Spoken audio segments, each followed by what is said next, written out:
Two developers open the same AI coding assistant. Same model, same day. One ships working code to production in 3 hours. The other spends 6 hours fighting an AI-generated codebase that fails to compile on line 1. Same tool, opposite outcomes. Independent surveys now put the failure rate of professional AI-generated code above 40%.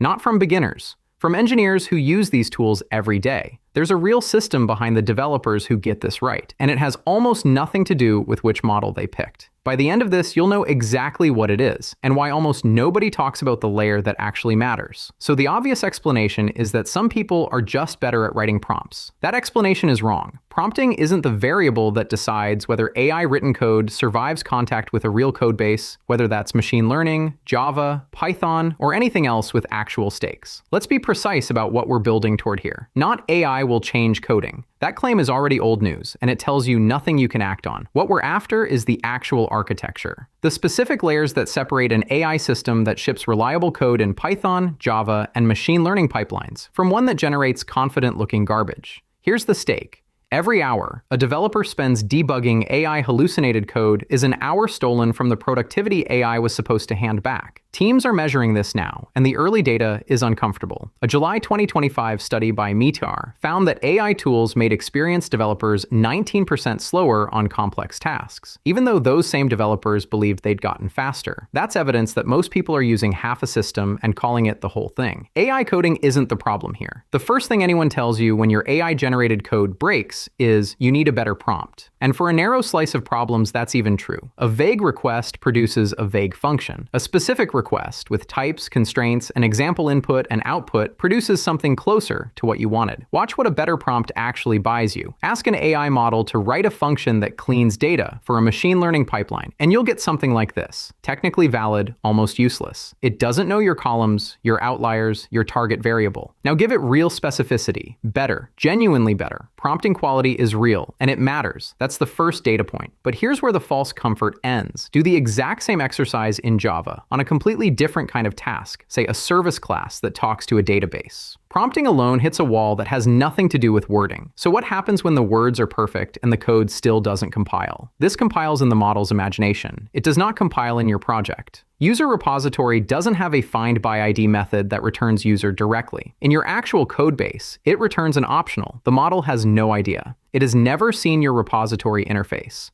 No amount of prompt engineering fixes information the model was never given. Prompting is necessary, but it isn't enough on its own. That's the crack the whole industry is currently falling into. So if better wording isn't the fix, what is? The developers shipping fast aren't better prompt writers. They've built, often without naming it, a 3-layer system. And the layer nobody talks about is the middle one. Layer 1 is context. Feeding the model your actual repository, your actual interfaces, your actual dependency versions, instead of asking it to guess. Tools built for this now index a code base and hand the model the real user repository signature before it writes a single line touching it. That single change collapses a huge share of the Java failure you just watched happen. Layer 2 is generation, the part everyone obsesses over. Which model, which version, GPT this or Claude that. It matters least of the three, and it's where 90% of the conversation happens. That imbalance alone tells you why so many teams are stuck. Layer 3 is the one that actually separates the 3-hour developer from the 6-hour developer. Verification. Not a human eyeballing the diff. An automated loop that runs the code, runs the tests, and feeds the failure straight back to the model. Here's what that loop looks like at the command line. Same shape whether you're in Python or Java. When a test fails, the failure message, the actual stack trace, the actual assertion error goes back into the next prompt automatically. The model isn't guessing what went wrong. It's reading the exact same error a human would read. That's the pattern. Context in, generation in the middle, verification closing the loop back to generation.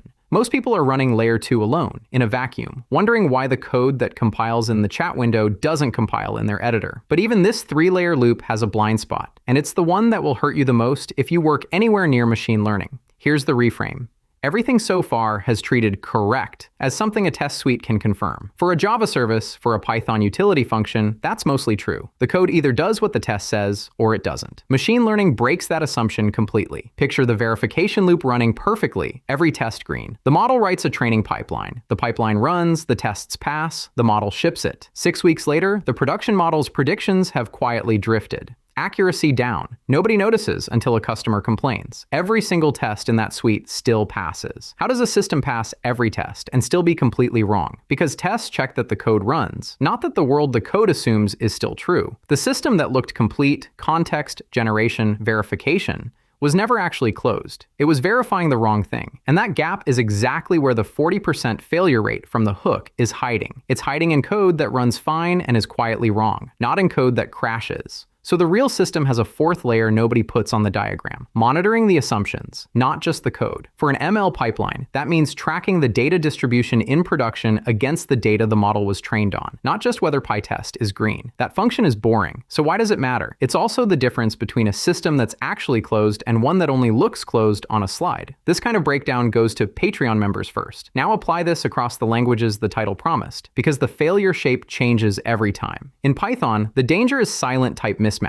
The language won't stop the model from passing a string where a data frame belongs. So how do you catch what the language won't? The verification layer has to include a type checker, not just a test runner, or the loop misses whole categories of bugs. In Java, the compiler already does a version of layer 3 for free. It refuses to build broken code, which is why the earlier repository error surfaced immediately instead of hiding for weeks. That's an advantage most Python and JavaScript shops don't have, and it's worth exploiting. Let the strictest tool in your stack do the cheapest checking. In machine learning specifically, the honest answer is that no fully automated loop closes the gap on its own yet. So who closes it? The 4-layer system gets you further than almost anyone else. It still needs a human checking the assumptions the model can't see. The business context, the edge case that never showed up in training data, the customer who behaves in a way no dataset predicted. That's the system telling you where the human moved to, not a flaw in it. Not typing the function, verifying that the function's assumptions still match reality. The junior version of this job was writing loops and null checks by hand. The current version is reading a drift report and asking whether the world changed underneath the model. That's a harder job, not an easier one. And it's exactly why the developers who built this system are shipping in 3 hours while everyone else fights the compiler in 6. So, back to the two developers from the start. Same model. What actually separated them was never the prompt, and it was never which AI they picked. It was whether context reached the model before generation happened. Verification mattered too, whether it reached the model after the fact. And someone had to keep watching the one thing tests can't see, whether the assumptions underneath the code were still true. That's the ultimate system. Not a tool, not a subscription, a loop, context, generation, verification, and a human watching the edges, running in Python, in Java, in a machine learning pipeline, in whatever you write next. The model was never the missing piece. It was the easiest piece to buy. That's exactly why everyone bought it first and called it done. If test passing isn't the same as correct, there's one place in an entire programming language where that gap gets weaponized on purpose. A lock, hiding in plain sight, that decides which of your tests can even be trusted to mean what they say. That's the video waiting for you next. The mechanism that keeps an entire language single-threaded, and why almost no one who uses it every day can explain how it actually works.